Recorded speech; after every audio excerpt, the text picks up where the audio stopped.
Η διαχείριση του κινδύνου είναι μείζωνος σημασίας σε θέματα ασφάλειας, αυτοπροστασίας και αυτοάμυνας. Δεν νοείται να διδάσκει κανείς το ευρύτερο θέμα της αυτοάμυνας χωρίς να γνωρίζει και να ασκεί αυτό το στοιχείο. Για την ασφάλεια έχουμε ήδη μιλήσει. Για την αυτοπροστασία έχουν ήδη υποθεί κάποια πράγματα, αλλά όχι πολλά. Και έτσι θα υποθούν και άλλα ακόμη σήμερα. Με λίγα λόγια, τι είναι η αυτοπροστασία?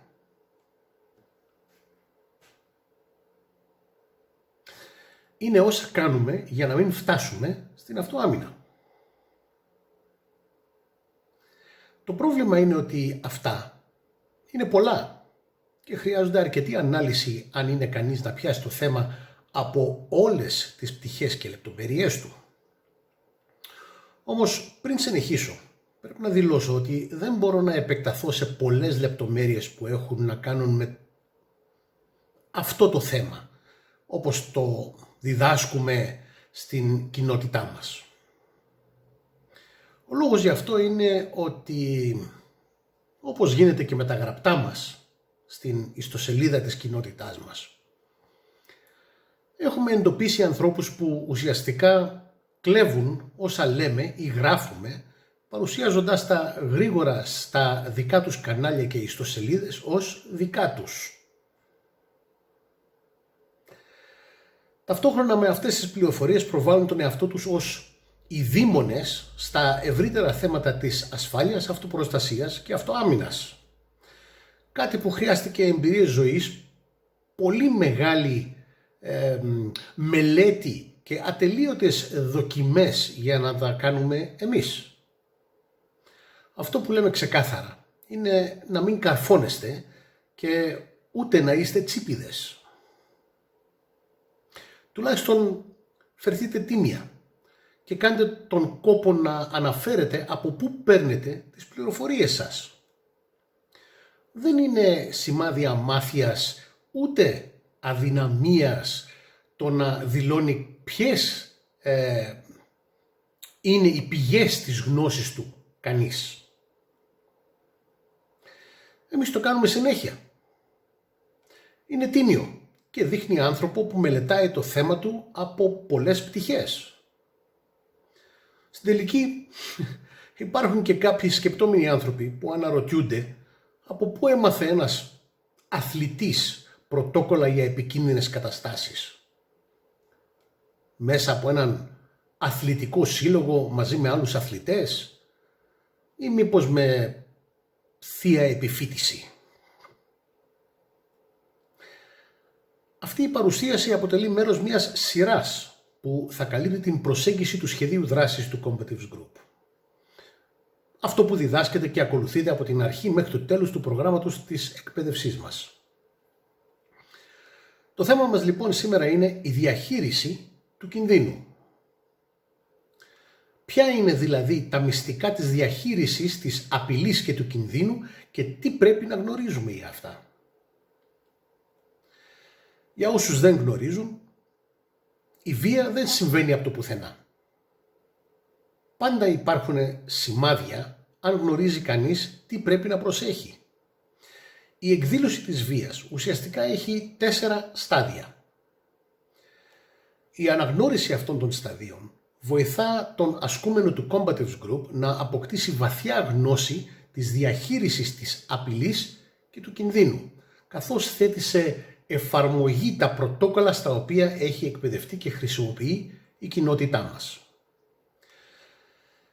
Για περισσότερα περί πρωτοκόλλων δείτε την παρουσίαση 9. Ο σύνδεσμος θα είναι στις σημειώσεις.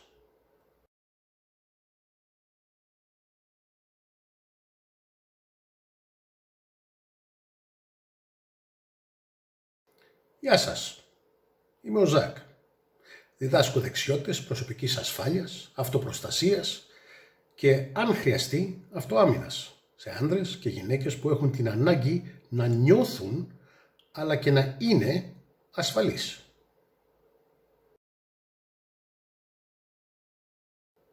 Είναι φυσιολογικό για τους ανθρώπους που θέλουν να ζουν με ασφάλεια να μην θέλουν να αισθάνονται απειλή. Ο κίνδυνος σύει την αίσθηση της ασφάλειας στη θέμελα και είναι πολύ δυσάρεστος. Ρωτήστε όσους το έχουν νιώσει. Ειδικά αν οι άνθρωποι αντιλαμβάνονται ότι η απειλή είναι πραγματική και υπάρχει το ενδεχόμενο επικείμενης επίθεσης. Δεν έχει σημασία αν πρόκειται για μια απειλή που ίσως ταπεινωθούν, ξυλοκοπηθούν ή σκοτωθούν. Η αίσθηση είναι εξίσου αληθινή σε όλα. Για τους ανθρώπους που υποκύπτουν στον τραμπουκισμό, η απειλή δεν φαντάζει, αλλά είναι πραγματική αν θεωρείται ότι είναι. Και είναι εξίσου πραγματική για εκείνους που την παίρνουν στα σοβαρά, όσο είναι για το πρόσωπο που πραγματοποιεί την απειλή εναντίον τους με πρόθεση.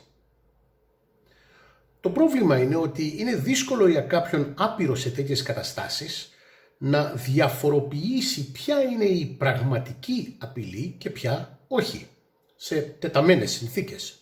Δηλαδή, ο τύπος της απειλής και αν θα πραγματοποιηθεί. Το ερώτημα είναι πώς να χειρίζεται κάποιος αυτό το θέμα. Η γνώμη μας είναι να μάθει να διακρίνει την διαφορά παρακολουθώντας μία σειρά σεμιναρίων διαχείρισης κινδύνου μέσα από τα μαθήματα ρεαλιστικής εκπαίδευσης του Combatives Group. Περισσότερα για την ρεαλιστική αυτοάμυνα θα βρείτε στον σύνδεσμο στις σημειώσεις. Το δύσκολο μέρος αυτού του είδους εκπαίδευσης είναι το γεγονός ότι μας κάνει να νιώθουμε άβολα. Πρόκειται για μια εμπειρία ανάπτυξης για τους περισσότερους ανθρώπους αυτή η διαδικασία πειθάρχησης του εαυτού μας στην επένδυση χρόνου και προσπάθειας που ζητείτε. Και αυτά μόνο για να μάθουμε πώς μια κατάσταση μπορεί να διαμορφωθεί, στην συνέχεια να κλιμακωθεί και τελικά να εκδηλωθεί. Σε όλο αυτό το διάστημα, η διαδικασία της μάθησης πρέπει επίσης να βοηθήσει τους ανθρώπους να διαμορφώσουν τις απαραίτητες συνήθειες αυτόματης εφαρμογής, αναγνώρισης και διαχείρισης κινδύνου μέσω των πρωτόκολλων που διδάσκουμε.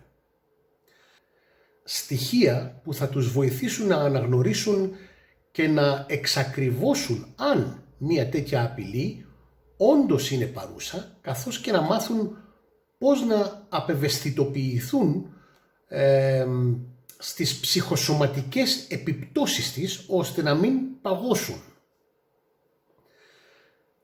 Κάθε νοήμων άνθρωπος θα καταλάβει αμέσως ότι αυτά πρέπει να τα μάθει από πρόσωπα που έχουν ιδίαν πραγματική εμπειρία ή που ασχολούνται καθημερινά με αυτά τα θέματα ή και διδάσκουν ενεργά πώς να τα χειριστεί κανείς.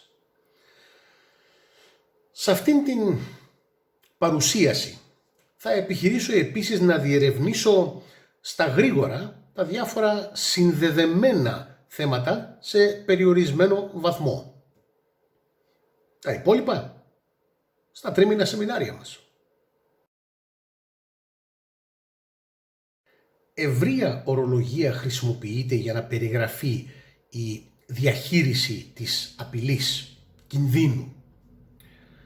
Ο τρόπος που την βλέπει το Combatives Group έχει πολλές πτυχές που ξεκινούν με την παρατήρηση, εγρήγορση, ανάλυση και τελική επίγνωση της κατάστασης για να εξακριβωθεί το τι συμβαίνει στο περιβάλλον μας και τελειώνει με την ψυχοσωματική προετοιμασία για την ίδια τη βία. Τα ενδιάμεσα στάδια είναι όλα μέρος μιας διαδικασίας που οδηγεί στην ασφάλεια, ελπίζουμε, ή αν πάει από την ανάποδη στην κατάσταση αυτοάμυνας.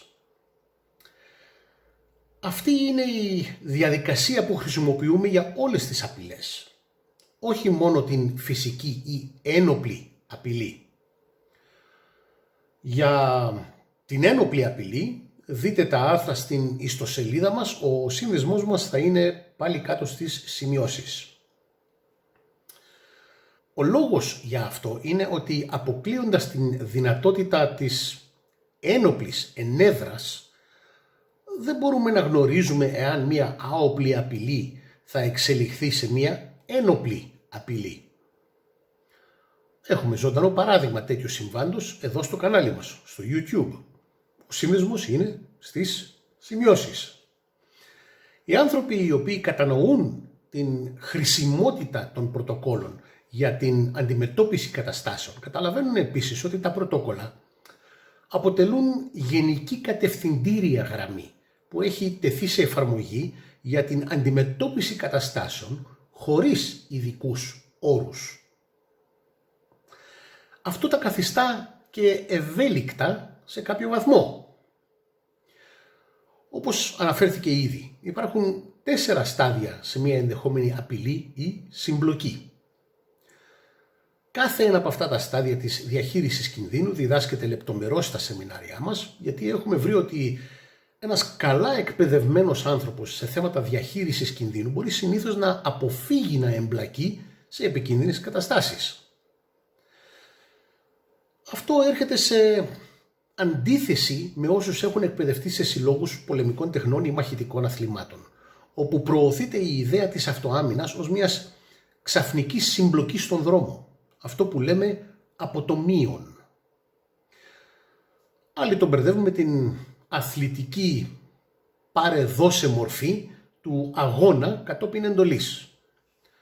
Αυτό το αποτομίων σημαίνει ότι ήδη βρίσκονται σε κατάσταση άμυνας, δεχόμενη επίθεση με χτυπήματα, αρπαγή, πάλι ή λαβή, κατακράτηση κλπ.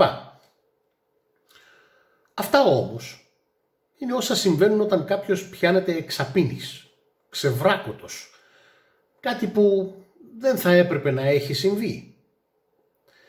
Οι μέθοδοι για να αποκλείσει ένα τέτοιο ενδεχόμενο αποτελούν κανονικό μάθημα στους κόλπους της κοινότητάς μας.